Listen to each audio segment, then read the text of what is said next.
Okay. Yeah, sure. So, I'll kind of And I guess give a the couple of reason for that is kind of, I kind of summary up kind of where we left off last time is I've been talking with some other hospitals about doing a lot of their discharges and placements into facilities, and then kind of reporting back to them some outcomes, and Mhm. so I think having a tool like this that gives me actual good data to report is definitely something that makes it attractive for me to pitch working with these hospitals. So Yeah, no, absolutely. And then just to kind of make a follow-up question with that. So is the team then working with the patient and the families prior to discharge to help them choose a skilled nursing community, or no, just and do it from home? sometimes we're looking at skilled nursing. A lot of times, if I have a client that we're currently caring for that ends up in the hospital, we help the family and the discharge planner in that moving to the assisted living facility. I'm sorry, to the skilled nursing facility. But more times than not, it's the discharge planner or the case manager will give us a call to come in because they're not going. They're choosing not to go into rehab, but they're choosing to go either into an adult family home or into an assisted living facility, or possibly even to home care. And so we then kind of sit down with the family at that point and start showing them their options in the community and tour them around to different places. Kind of review their some of their assets that they may have to help pay for that care. And then we place them into these facilities. We have contracts with these facilities, and they pay us for the placement into the facility. So this is a complimentary service that we provide to the family or the client that is being placed, because the compensation comes from the facilities. But the hardest part about that is having a relationship with the hospital or the discharge planner that shows that we're providing more value, that we're providing value to the hospital or the skilled nursing facility, not just to the family for the placement side. So if we can show that additional value between that relationship between us and the hospital, that would be fantastic.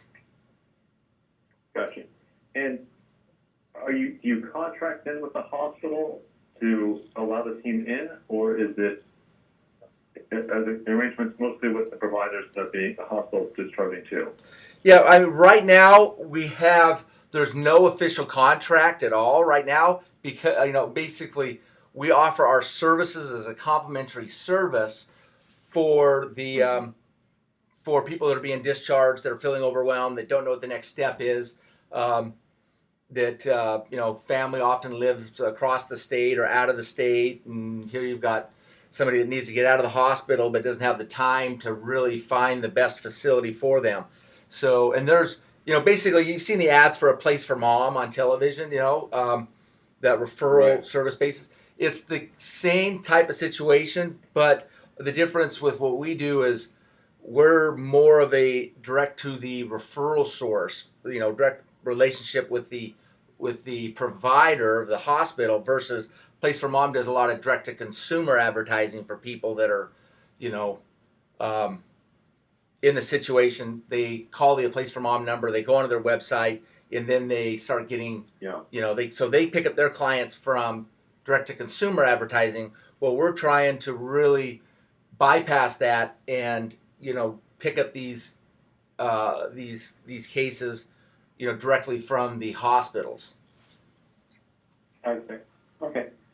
That makes sense. I've seen a somewhat similar model from a group called Care Patrol. Yep. We're very, very familiar with Care Patrol. Okay. So I've met Chuck a couple times from there, so I've seen some of his presentations regarding this, and sounds somewhat similar. We actually had demoed Chuck about 3 or 4 months ago, as we consultation on the same day for a group in Florida. But anyway, so I think, when you're talking to a hospital and trying to get them to obviously, consider allowing you in and access to their patients, with the two things I think that off the top of my head that would make it attractive to that hospital would be, well, it's two metrics, but the outcome is, well, what happens to that patient after they're discharged from us, and as far as the penalties and the harms that would come from the Medicare patients or even private pay patients. One would be obviously the readmission, and two would be the medical spend per beneficiary, which, as you know from Care Patrol, they really harp on that medical spend per beneficiary. That's right. kind of what their big attention grabber is. So one of the things that, if I were you all, like what I would look at is the possibility, and it's going to take a second to kind of demo it through, but if you're following that, once you refer a patient, if you follow that patient and check in with them for 30 days to the readmission window, what that does is two things. One, you're going to have, looking at a course where you're checking in with them, let's say once a week, and let's say have an activity here that is a good example.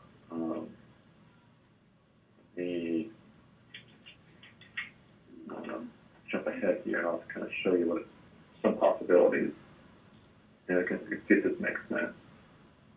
So let's say you're doing these follow-up calls for they call it feature. So let's do a week 2 follow-up call. This is a good example. But one of the things, like after you place them, obviously what would be good is if your team that placed them is checking in and they're gathering information about that patient since they've been discharged from the hospital. Right. And one of the ways you can do that is with this activity. It's taken a few seconds to load this page. But basically you're checking to see, okay, well, what are they readmitted? Are they doing anything? Here we go. Are they readmitted? Are they, have they been back to the ER? Because one of the things that is the hospital always wants to know is, okay, since the last 30 days, has this patient been to another hospital that I don't know about, or another ER that's going to cost me money that I need to know about, right? And so you can be able to check, as you're checking in, you can find that information out and be able to, obviously let the hospital know.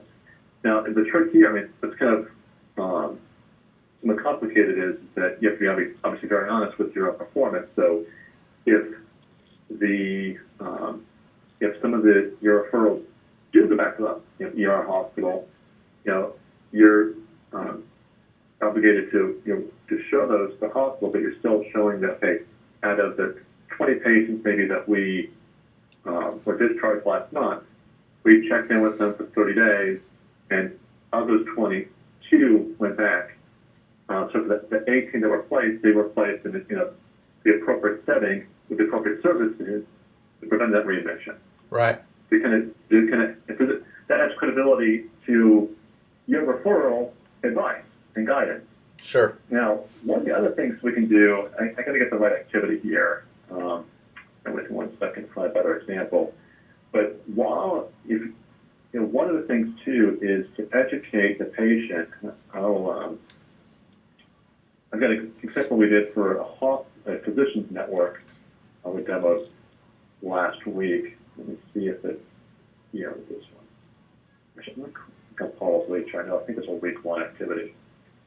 But one of the things too you can do, this is just to additional services that we say, okay, for every patient that you allow us to refer, when we do our follow-up activities, one of the things we'll do is when we call, we'll reinforce that, okay, you know, if you feel bad again, you know, would you call the number of this with the hospital as opposed to just going directly to the ER?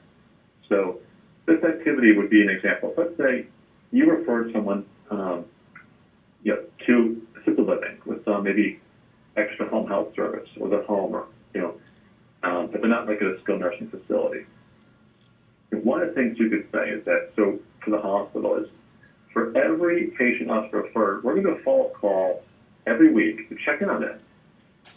And during that checking call, we're going to make sure that we reinforce and get commitment from them that if they feel worse, to call your number at your hospital first, instead of just going into the emergency room. And what that can do is that can defer a really expensive visit that maybe it could be avoided by just them seeing the doctor the next day. And so, for example, if the hospital has a case management department or some other service to handle those types of issues, a lot of times the biggest struggle is just making the patients aware of those. Mm-hmm. And then, that could be part of what you do from, as part of your just in that referral service.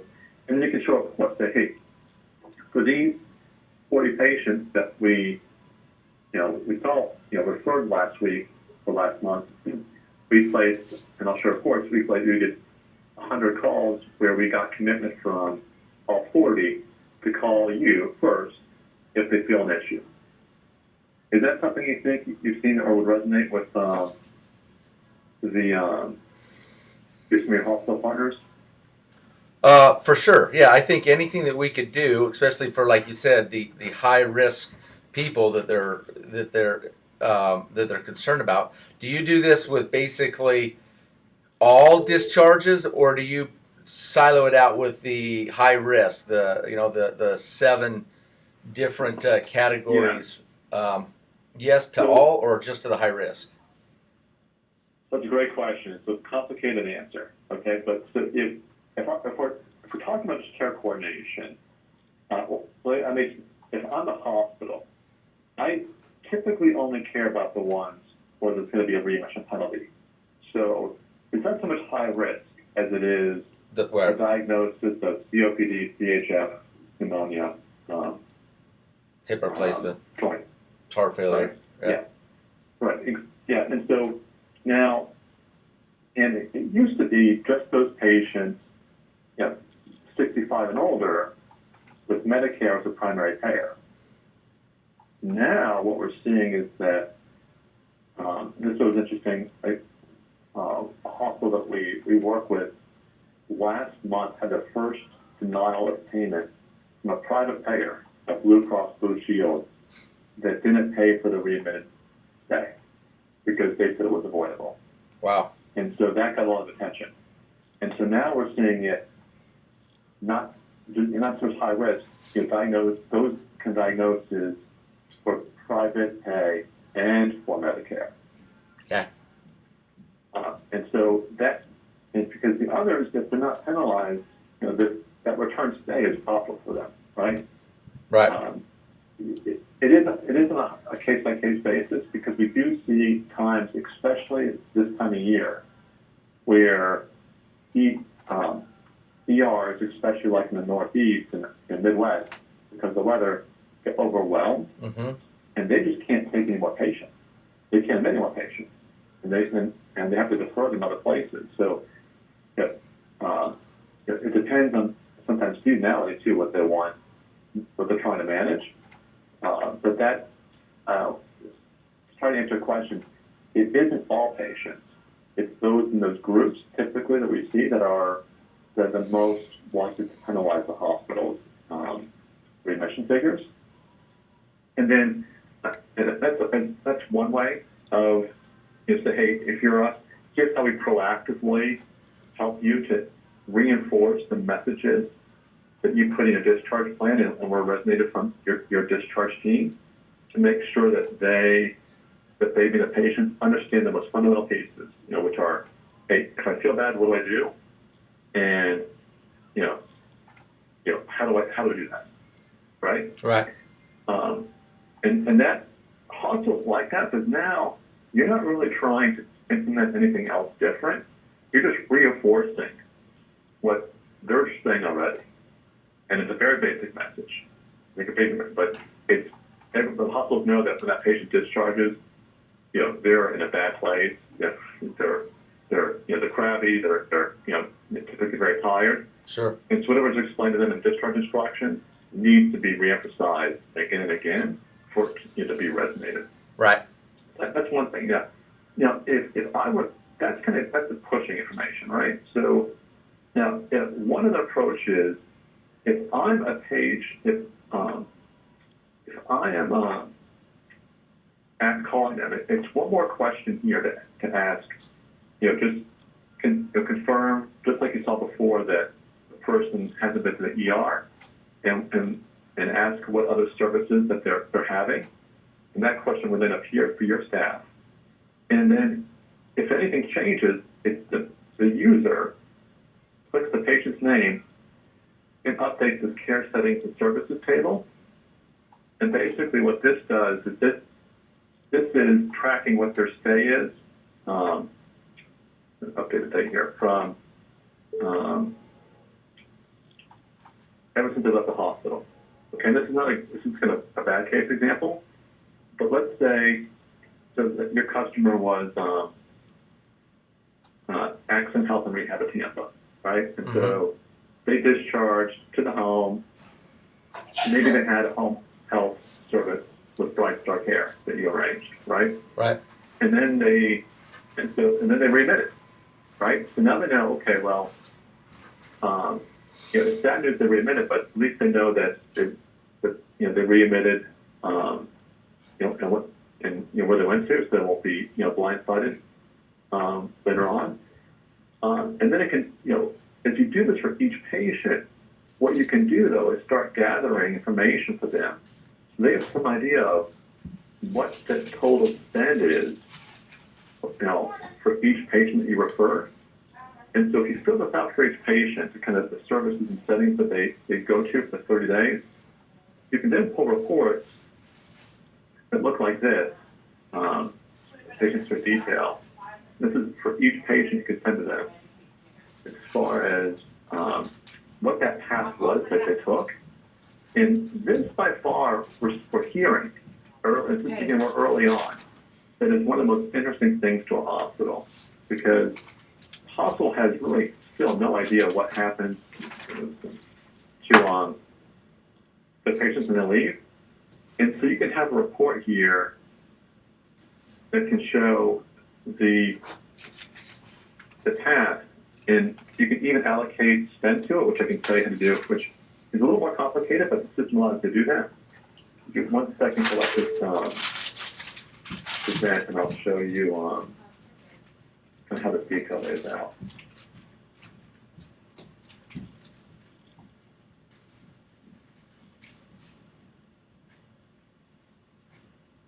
Well, this turns everything resonating so far. I don't mean to kind of jump on too much with that. Okay.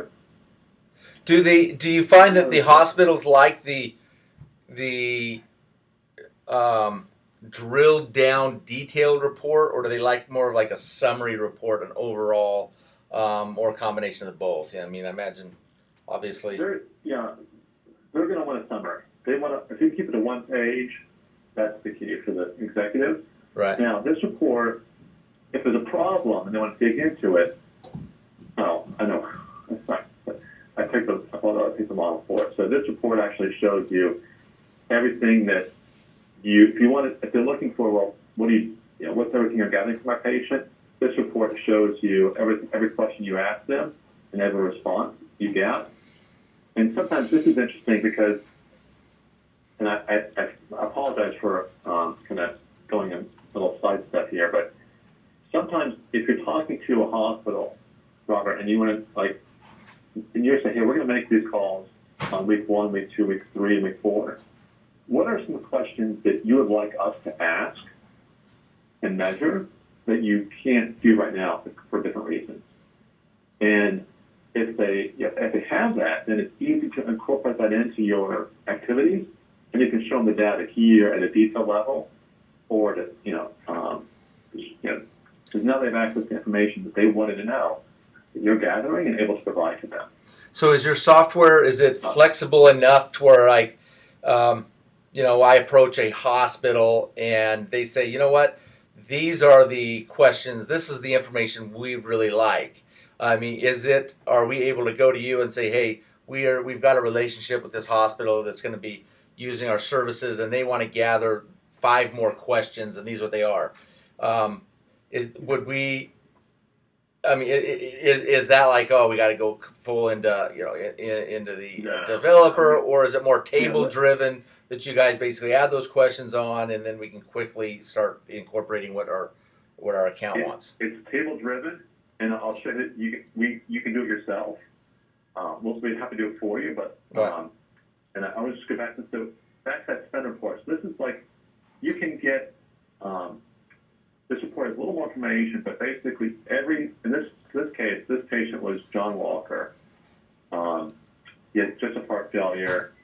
And we have it's a little bit different report because we're pulling from a 90-day period. But you can say, hey, he went to Boca Regional Hospital. He was there this day to this day. It was 4 days delivered. And based on claims data we populate in your database, we put in an estimate. Give an estimated daily rate and total spend, or you can key that in yourself. And then you say, okay, then you went to this center, was there for 9 days, then went home, and he was home with WellCare Home Care, and there had 7 days delivered. And getting to this dollar figure takes an extra step, but you can provide just this information first. These days, putting it, this information first. Sure. Even without the dollar figures put in, it's still really valuable. Sure. Because they're getting a good idea of what their Medicare spend is going to be. So do you then, this Medicare spend, is this something that we would incorporate with the hospital to get that, or is this national average data that you pull from other common sources? So that would be very upfront. So we're just starting to build a database now. A lot of it is not something I would be confident to share with the hospital. Right. We could incorporate the hospital's data. We have the basic spend for the SNF stays by DRG, but the home health, we're still kind of working on that. Gotcha. So these are kind of DRG based, for the area that they're in, that you're going into. So right. Yeah. And we have the database structure to set benchmarks for every type of DRG, every type of setting or service, but we're still in the part where we're getting all the data to make that realistically accurate. Is that data come from CMS, or where does that data come from? So what's funny is that some of the groups we're talking to that are larger skilled nursing chains, we have that data. We can get that to you. Yeah. So we can, in those cases, we're looking at using their data. Others we're retrieving from CMS, just average spend expectations by DRG. Yeah. It's not an exact science. Sure. It's just to give you a ballpark, number, right? That's kind of what you're looking at. Right. As they can see, what they're looking for mostly are, okay, first and foremost, this length of stay is by far what hospitals focus on the most. Right. And then of course there's a readmission. And after that, it's like, what are the services they have? Are they in or out of our network? Which you can actually determine for the hospital as well. Hey, here's every home health that they went to that wasn't in your network.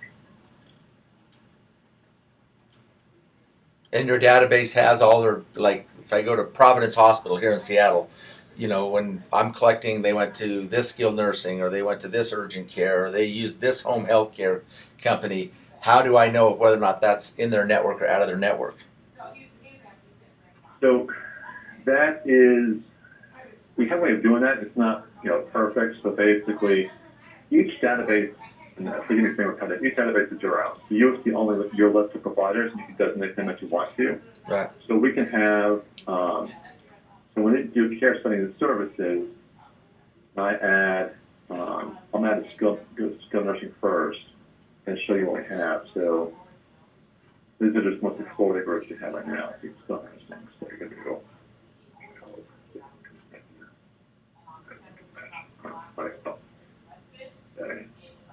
So we could designate them, within it, like you can concatenate the group name in front, so that it's distinguished, in the name. Mm-hmm. And then the user actually check if it's in a network based on that. So it's right now it doesn't they don't pick a name and trigger automatically in our network. It's the user marking that. Gotcha. So for home health, add a service here. Services very similar care type. And you can populate to only see your home health that you want to see. You go, so home health, the nurse might want me. So we have a few here, right? You could actually, we can load these for you, or you can pre-populate yourself by adding in your own. Right. For each client, just to get them. But answer, I want to go to that. I want to answer that question about how you can customize the question. Anything here though? I want to wrap up on. No, that's pretty impressive. So, thank you. So the data, everything here is driven by basically imported Excel spreadsheets. And so for every objective question, we have it so that you can upload it through a spreadsheet. So to add questions for a certain hospital, it's basically a process of exporting this out, adding your questions in, and then there are triggers we can choose to for what activity is assigned. And so I mean, are the question? questions based on kind of smart responses? So that because most likely if we're going to be making these follow-up calls, I'm not going to be hiring a nurse, or a LCSW, to be making clinical judgments. So I imagine a lot of them are going to be kind of close-end questions.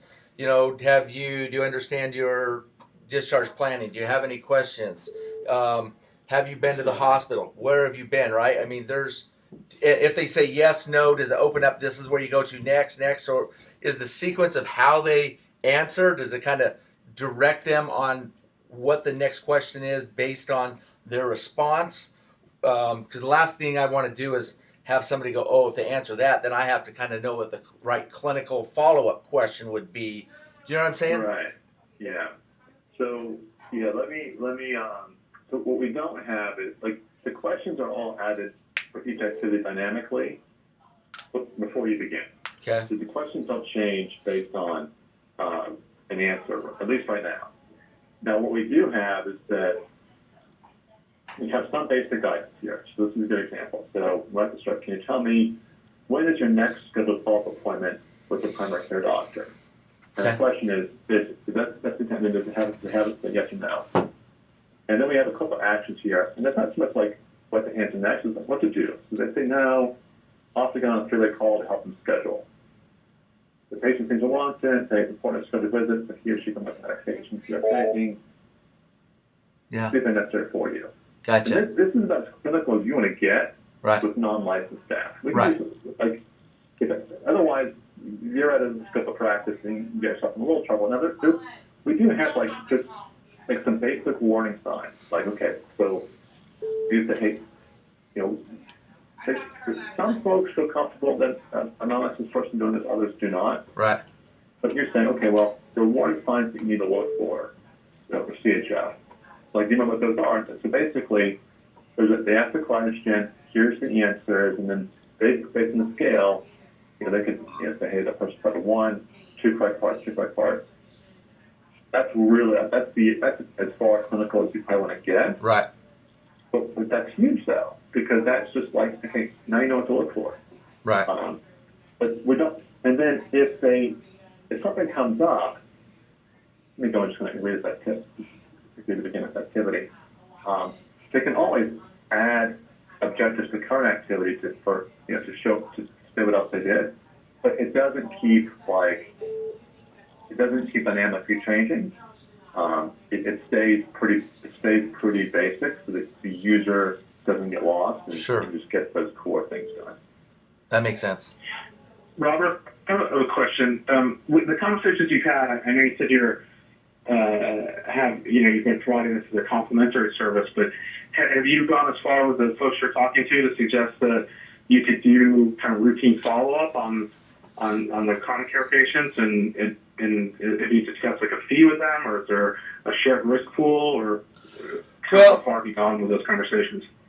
Right now, we've talked about making a 70, the 3 calls that we were going to do for cases that we took on were the 48 or 72 hour post follow-up, call. Do you understand your discharge planning orders? Do you have any questions? Do you have all the medications that you need?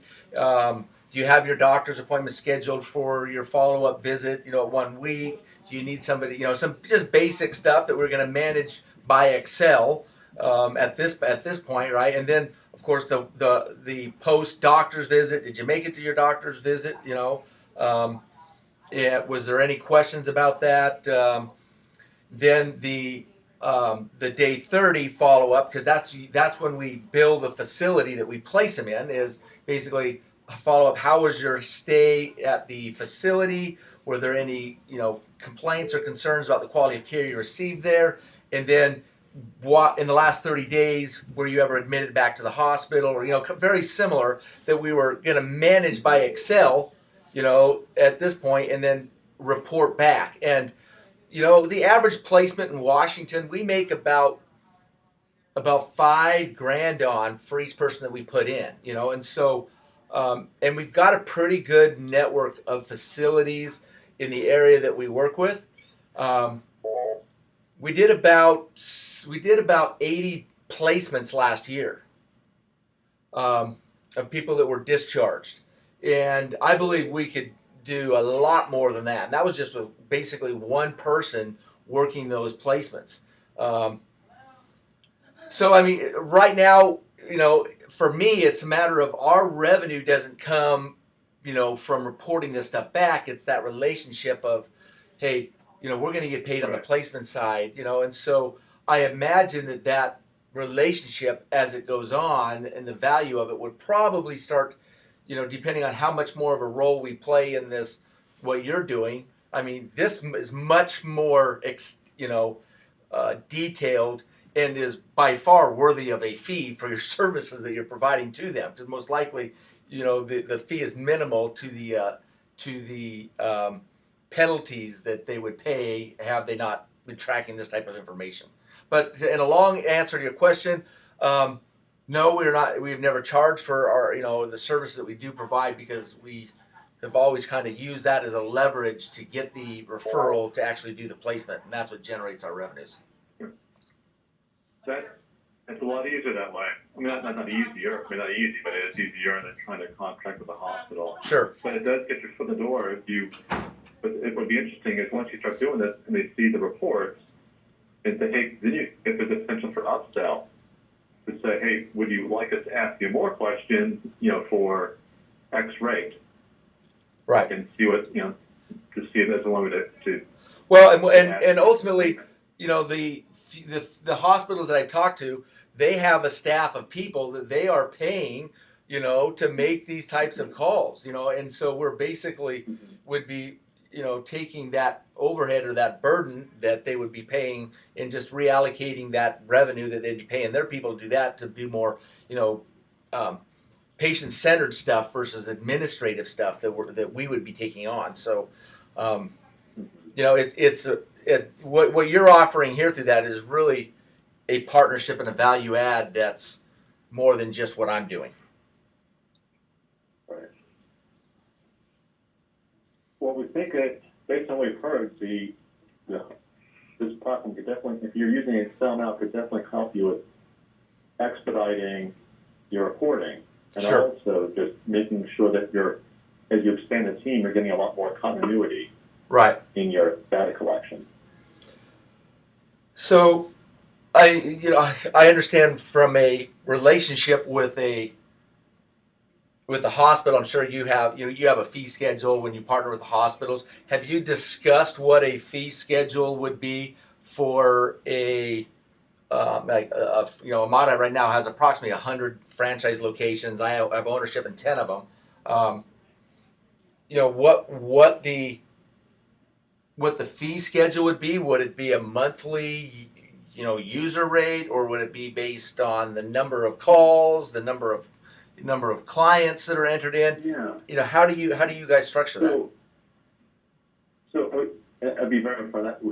That would be a little bit different for us. So I think we're definitely open to discussion. Traditionally, we don't typically do per patient. That's typically hard for us to really monitor and control. We really want to encourage as many patients as possible because that just makes the system more valuable to our customers. Right. We look at it, in this case, we look at it probably by location or groups of users. We'd want to,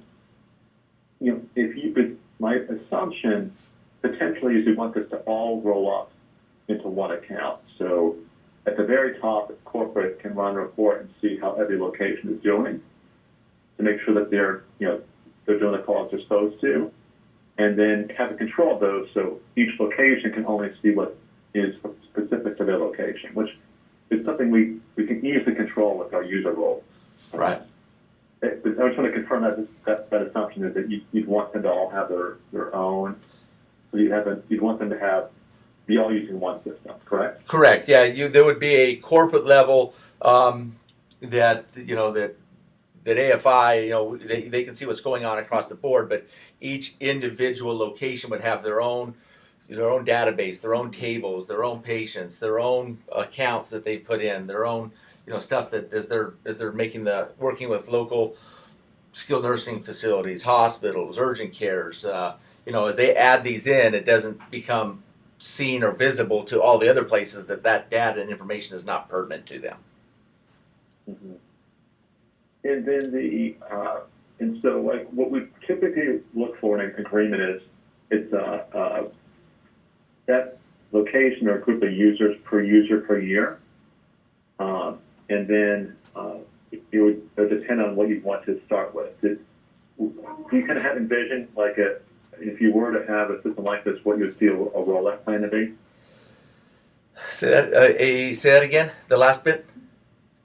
Do you kind of envision with the 100 locations, would they be all coming online at once, or would you imagine like a rollout period? Well, yeah. How would you see that? Well, so the nature of our business when a new location starts out, it's predominantly home care, right? And so they're spending a lot of their time really hiring caregivers, providing care in the home.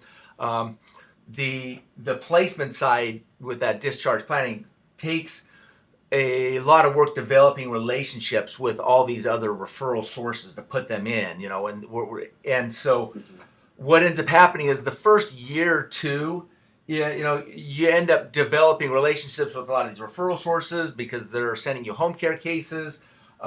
Your revenues start to grow, and at about the end of the second year, you start looking for ways to diversify your revenue stream, and that's where placements come in. Now, and we have an amazing software program very similar to this for home care that we track where our referrals come from. We build the plan of cares. We can do a lot of reporting back just specifically on the home care side. Right. But we have nothing like this to really provide value with the hospital. So I think that if we can show that there is a partnership with hospitals and that hospitals really value this information, I think we'll have a much quicker adaption across the board with the 100 locations. And they're bringing on 3 to 5 new locations a month. So I anticipate us being in the next few years, probably 3 years from now, looking more like 300-400 locations. But I mean, this is the type of stuff that I've been. It's interesting. Your timing on this is where I've really been spending my time on trying to figure out how do we develop this relationship that brings more value with our referral sources. What happens right now is I hire a salesperson. Salesperson goes in. They have this great relationship with the hospital. The relationship and the referral goes back and forth, and it's 100%. Between my sales rep and this hospital. Sales reps making their commission, and they come to the conclusion that I don't need Robert, I don't need Amada, and they end up going and they start their own home care. They'll start their own placement business, and then I start over from scratch. Right. Because there's no value between the hospital and my business. It's all relationship based between a sales rep and a case manager. Right. And this is the type of relationship, what we're talking about here, that takes the value of a sales rep going, I couldn't imagine doing my job without this type of software.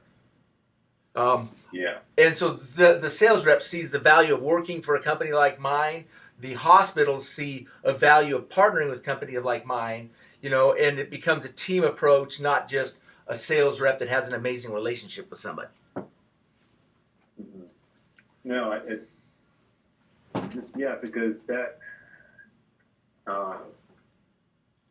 trying to replicate a system they don't understand from a technical standpoint is a huge barrier to entry for going off somewhere else. Sure. Right? Because they're not going to be able to just crank up those reports or automate their staff in the same way.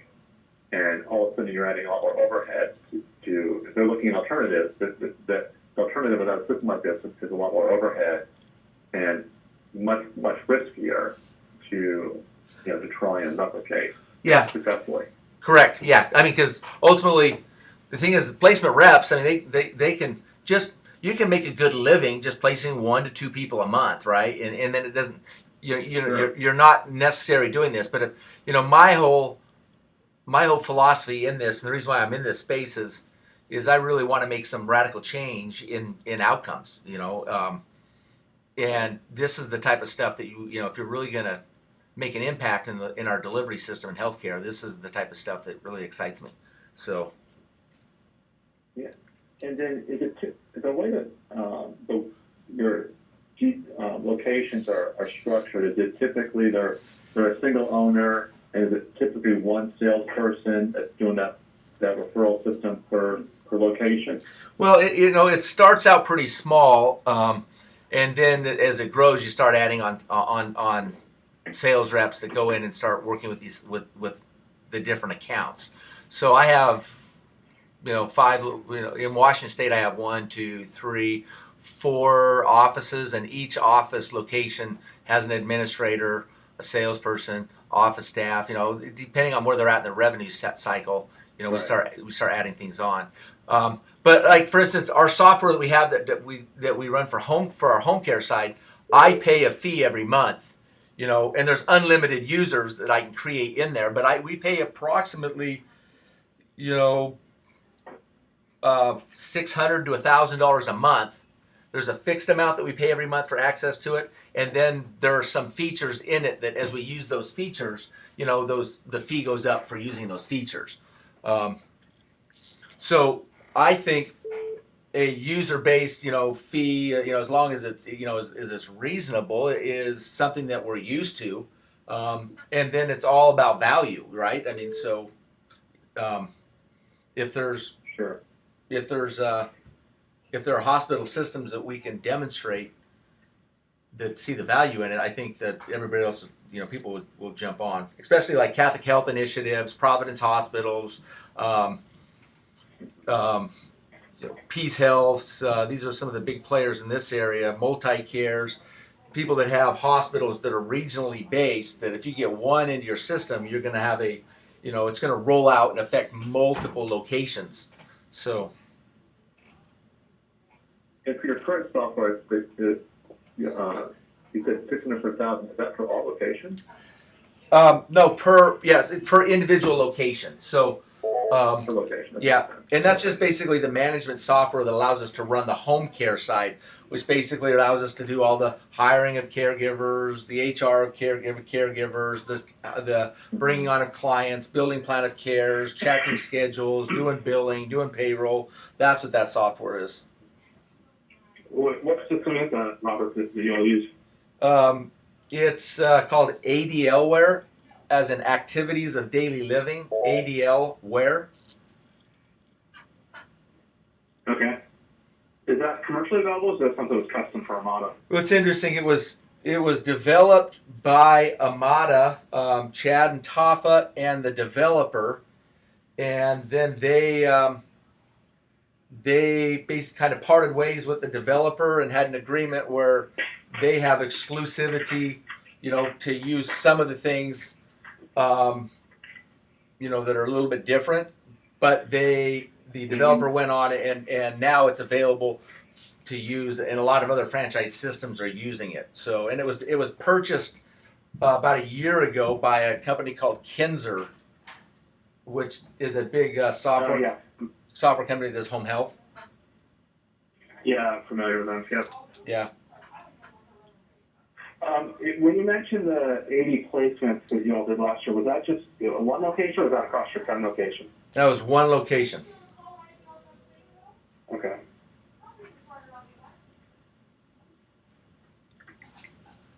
And most of those went into, I'd say about 80% of them went into assisted living facilities. Sure. Okay. Well, that makes sense for the referral fee, right? Because that's the private pay mostly, or Yep. long-term care insurance placement. Yep. And those things are. It's all paid by the. It's all private pay stuff. It's all paid by the facility, not the client. So nothing comes out of the client's pocket. Right, no, but it's an extremely expensive placement. So that fee makes perfect sense to me. Yeah, no. Yeah, I mean, a lot of these facilities, every month that they're sitting with a vacancy, that's lost revenues for them. So a lot of them, they're more than happy to pay. No, my father owned an ALS for many years. Oh, is that right? And so, yeah, and so I mean, I grew up doing maintenance and busting tables there. But like he said, it's like the dream is to have, if they get a wait list and they like the food, you're having a fiddle business. That's a big part of the it. Wait list keeps yeah, no, the food helps them stay, and then the wait list just keeps you in the business. So. Yep. So I want to get back to your pricing question. I think I do want to kind of break off and come back to you with kind of just what we see as some pricing, but I think we can probably put something that would be definitely in the range how you're looking for. I think we're probably structured this similar to the software where it's probably per location based, and the only thing that would do is I see us scaling it down, based on locations. So as you ramp up, obviously it becomes more and more attractive. Right. Do you have a plan that you might see if you had those locations? What maybe day one would start with this many, and then realistically, basically with a 2-year kind of ramp up model. When do you think it'd be at like 20 or 40 locations? Well, people are like sheep, right? So it all depends on how well how well those first early adapters do. If my location blows it out of the water, right, and we go from $400,000 in annual revenues and placements to $2.5 million the next year. And hey, what did you do differently this year? Well, we used this software, and the software cost us, $10,000, last year, or whatever the fee was. It becomes a no-brainer.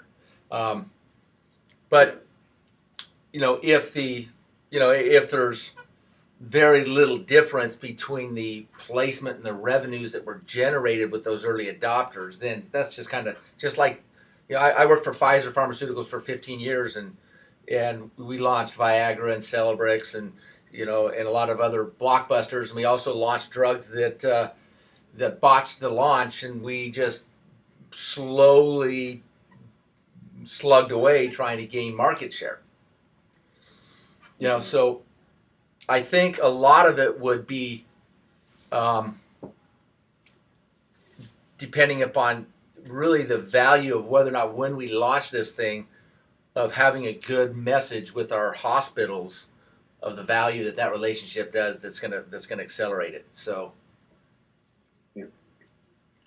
and the fact that if you already have hospitals that are utilizing it and have testimonials or whatever, and some good outcomes, stuff like that, it seems like that just adds to the ability for us to pitch to these hospitals why they need to partner with us. Sure, absolutely.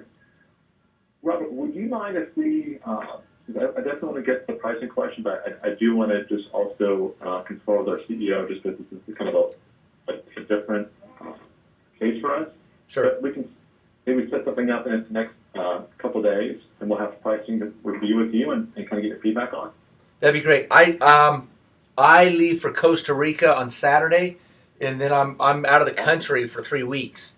So yeah, let's touch base. I can make myself available though during that time if we need to follow up on a webinar or something like that. I think we can probably do it. So you say like on how's your Thursday looking? Thursday early morning is good. Same time. Yeah. Okay. Works for us. All right. Hey, sounds good. Get those 80 placements up to, get those 80 placements up to 200. You go for 2 months next year. What's that? You get those 80 placements up to 200. You go to Costa Rica for 2 months next year. There you go. There you go. Sounds like a plan. All right. All right. We'll send you. We'll send an invite, and we'll make sure Tim remembers to keep the cameras off this time, and we'll set that up, and we'll have a proposal ready to walk you through and discuss. Okay. Thanks. Looking forward to it. Thanks, guys. Yep. We'll see you. Okay. Thanks, Robert. You bet. Thanks, Bye-bye. Robert. Yeah. Bye. Okay, bye.